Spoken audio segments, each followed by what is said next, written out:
ভাই লড়াই করে বাঁচতে হবে, বঙ্গবন্ধু শিখিয়ে গেছে। কারাগারে অর্থ সংকটের কথা জানালেন সাবেক আইসিটি প্রতিমন্ত্রী জুনায়েদ আহমেদ পলক। তিনি বলেন, চিরা মুড়ি খাওয়ারও টাকা নাই, কারাগারে সুমন ভাইয়ের সঙ্গে রুটিকলা ভাগ করে খাই।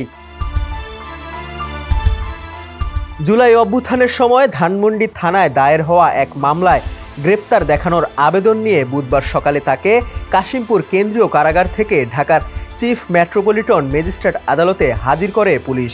এ সময় সেখানে তিনি একথা বলেন। হেলমেট, হাতকড়া ও বুলেট প্রুফ জ্যাকেট পরিয়ে আদালতে আনা হয়। আইনজীবী ও সাংবাদিকদের উদ্দেশ্যে পলক বলেন, জেলখানার জীবন মারাত্মক শিক্ষার জীবন। সবার কম করে হলেও 7 দিন জেলে থাকা উচিত। যদি কখনো কারাগার থেকে বের হতে পারি তখনও এই কথাই বলবো। এ সময় তাকে পুলিশ কথা বলতে নিষেধ করলে তিনি বলেন, আমি কোনো বেআইনি কথা বলছি না।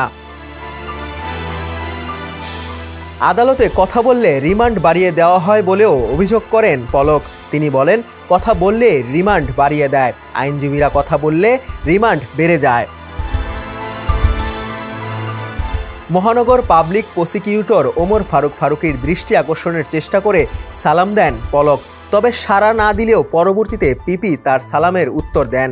এতে পলক বলেন, যাক, এইবার পিপি স্যারের মন নরম হয়েছে।